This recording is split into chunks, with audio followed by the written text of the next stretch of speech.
So, ayan, nag-ano na siya, nagsako na ng graba at saka yung buhangin para mamaya buhat na lang ng buhat. Ano na yan, preparation na yan sa halo para sa slab kasi yun, ongoing na dun yung paglalatag ng plywood. Tapos mag-a-add pa kasi kami ng buhangin at saka graba. Kasi for sure kukulangin siya. Since hanggang taas na siya, magagamit dito na. Kasi pag nabitin. So dito, then bakal na pala. Nagdagdag bakal kasi para pang latag.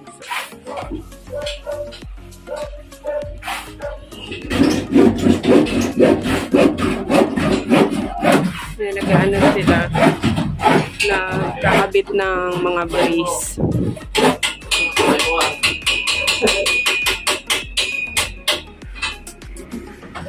Siya nilalagay ng plywood. After nung plywood, din bakal na siya ilalata. Bakal din tatalihan. Saka ano, latag nung para sa electrical, para sa ilaw. Tapos after nun, pwede na magbuhos.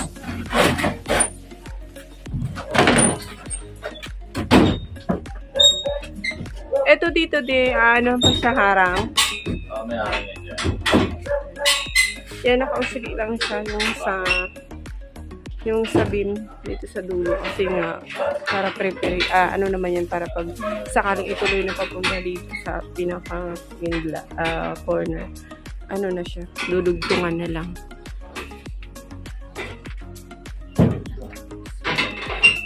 Mamaya, titingnan ko kung makakita ko dun sa taas. Pero maglalagay yan sila dito muna ng hagdan. Tatanggalin muna to. Then, maglalagay ng hagdan para dito na ng halo. So, mamaya, akyat tayo para tingnan natin yung pagkalatag ng bakal mamaya.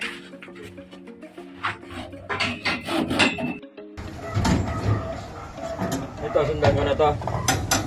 Oo, sundan mo na yan. Lagyan mo ng towel, sundan na tayo mag-ano.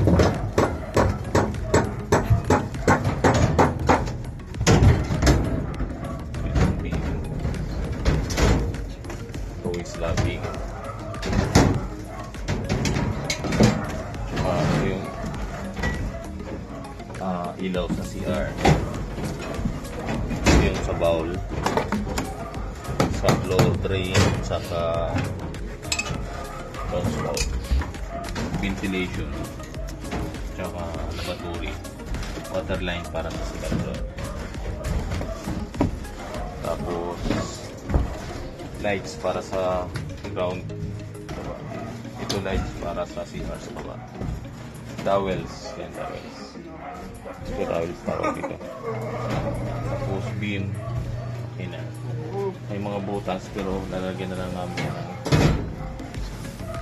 ibang plywood. Dexter, lagyan mo plywood ito. Kahit square lang. Yan. Lahat na may butas. So, yan.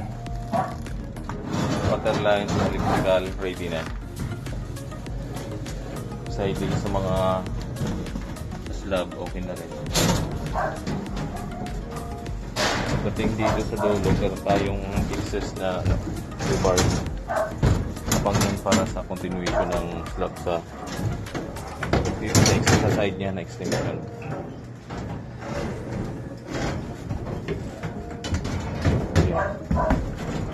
Lahat na latag ng bakal nakatali po. Kahit yung preparation namin sa scaffolding sa baba, okay na.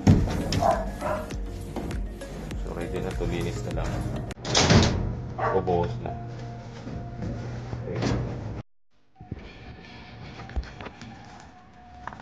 Yan.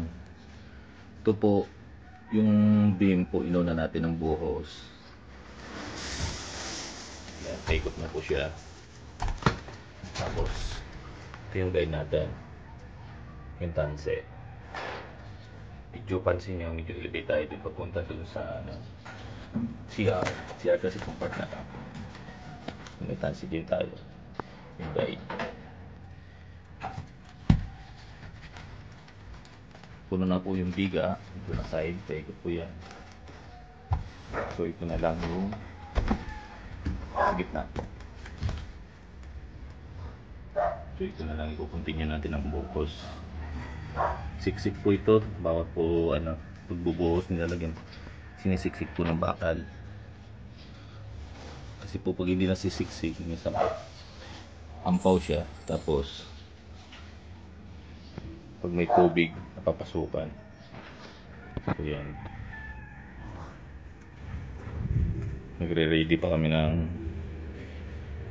halo doon sa baba. So yun, sa baba lang siya.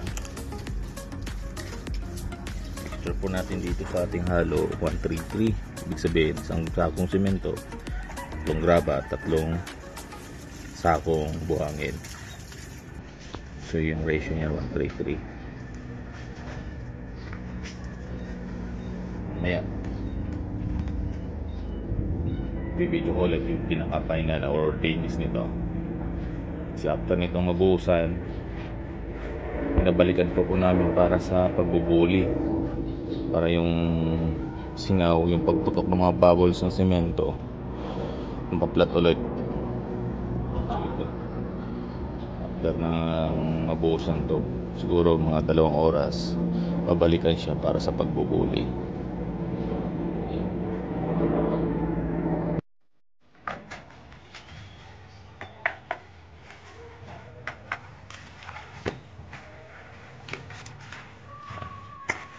Yung finish na po yung ginawa naming slab.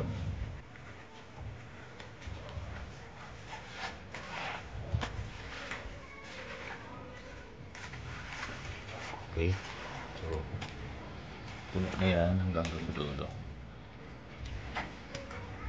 Malambot po siya. Mamaya po mga after 3 hours, babalik po para sa bowl, para yung mga bubbles niya, pag pumuputok kasi yung mga bubbles niya, yan, sa taas. After nun, bubuli po siya. So matuyo-tuyo po siya ng konti. Bubuli natin para mawala na yung mga bitak-bitak.